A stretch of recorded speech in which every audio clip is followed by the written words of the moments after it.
Hello and welcome to IIA Head to Head, the only show in the world pitting the top minds in Iceball head to head. I'm your host, Mark Gagnon, and we have a lot to discuss today, so we'll just jump right in. Our first guest team finished as the regular season champion and has clinched the #1 seed in the playoffs. It's the Chinese Benevolent Dictatorship owner, Kyle Sutera. It's a pleasure to be here to represent my state and my team. He'll be battling it out with the other team at the top of the table. Owner of the #2 seed, the London Loan Sharks, Kieran Nashad. We're doing this. It's Kieran, your boy, the owner of the London Loan Sharks, and you know we're about to catch this dub, because that's what we've been doing lately, innit?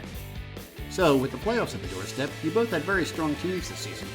Your teams are the only ones who reached 20 wins, and you split the season series against each other. Who's the better franchise of the two? All you need to do is look at the standings. We're in first by a long shot, and it's because our state-sponsored team is superior, period. We are outscoring everyone else in the league, and not even you can keep up with our speed. Oi, mate, let me tell you something, yeah? The only thing that matters at the end of this season is who lifts the championship. So the fact that you may be in first place, that's irrelevant. Doesn't mean nothing, because the championship is all that matters. And out of the two of us, I'm the one with the championship already on the record. You're not. Therefore, the fact that, I have this great attack, that doesn't mean anything. Because my defense is locked down, and we're going to lock them down. Doesn't matter who it is. You may have won a championship back in Season 1, but this is Season 7. Not a single person who won that championship is on your team anymore. They're not even in the sport anymore. You've got a completely different team now, and what have you done with it, really? We're a perennial playoff contender. This is your first time in the playoffs in 3 seasons. Outside of the playoffs for a few years, but that doesn't mean nothing, bruv. You know why? Because it followed the most consecutive playoffs appearances in IIA history. And you know what? That's because we were in the rebuild phase, innit? Now that we're done our rebuild, you best believe that you don't come up against us in the playoffs, mate. Thank you, gentlemen. You both made compelling cases for why your franchise should be considered the cream of the crop. Our second debate brings our focus to Netherlands Nunchucks forward Brianna Quincy. The question, did she make the right play at the end of the game against the Alaskan Bullworms? Let's look at the clip. So as time is running out in the game and the Nunchucks trail by 1, Quincy comes in on a 2-on-1 breakaway with teammate Francois Lafreniere.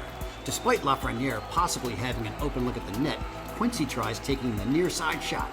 Athanasi makes the stop and the buzzer sounds. Bullworms win 3-2. We are here with Comrades owner AJ Lassick and Rubber Duckies owner Caitlin Cole to discuss whether taking the shot was the right call, or if Brianna Quincy should have tried making the pass to Lafreniere. Are you serious? Of course that was a bad decision. Sure, there's a chance that the pass might not have made it to Lafreniere, but that's a chance you take. If that ball gets to Lafreniere, he's looking at a wide open goal from point-blank range. Anyone in the league could bury a chance from that spot. And Lafreniere is former first overall pick of his draft class. No-brainer. You feed that to Francois. See, you're basing that on the hope that the pass makes it there at all. In the heat of the moment, with almost no time left on the clock, you can't base your hopes on what if. She saw the defenseman was there reading the pass, and he would have jumped on the opportunity if she had passed it across the rink. Her best choice was to fire it on goal, and that's what she did. Just didn't work out. But the goalie is in position to make a stop from that angle. The odds of her scoring from that angle with the goalie expecting it is incredibly slim. She was selfish in not passing the ball over, and it cost her team the game. If she would have passed that ball, there's a good chance there wouldn't have been a shot on goal at all. You're making it seem like it was an easy call to make in the heat of the game, when the situation Quincy was in had no clear answer. You can't score if you don't get the ball on net, so she at least gave her team a chance, which is the important thing. Thank you to you both. Both of you made compelling points. Again, be sure to vote on who won our poll today using the hashtag IIA Head to Head. One lucky fan will win a fabulous prize courtesy of TimCo. TimCo, the global supplier in everything you didn't know you needed. It's fitting TimCo is our sponsor today because the final debate this evening directly involves the TimCo Iceball Club. It's old versus new ownership today as former owner Kyle Ford joins the debate against Tim Proctor. Now, for anyone who doesn't know, Kyle managed this team for the first 4 seasons of its existence. After season 4, the team was sold to TimCo and Tim took control of team operations. The question is this franchise heading in the right direction now that Tim is running it? They're flying off in the wrong direction. Tim is trying to actively undo everything I did for this team for 4 seasons. Relocating the team, renaming it after his company, even trading away fan favorite players like Devin Simpkins. Devin Simpkins! Tim doesn't care about the team. All he cares about are the profits for his company. Well, I have to take offense to what you just said there. Of course I care about this franchise. I wouldn't know if I didn't. But you have to understand, we had to make some changes to adapt to the modern day. The team needed a new identity. One away from the stigma you created around it, of being an international media laughingstock.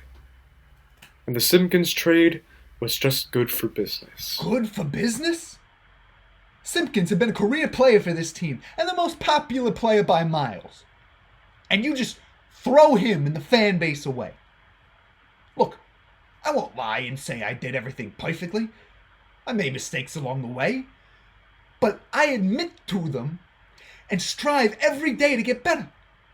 All you've done is dig deeper and deeper and make this franchise worse and worse. You keep blithering on about how my team has only gotten worse and worse, but it's never been better. Now, with the resources of TimCo behind it, they have access to the top coaches, trainers, and facilities imaginable. Just because we've evolved doesn't mean that we're evil. Well, with that said, that's all the time we have for today. A few really interesting debates today, so don't forget to vote on who you think won. Be sure to join us next week for our next discussion. Did the Season 5 podcast scandal pave the way for illegal drug use in the IIA? I've been your host, Mark Annan. See you next time.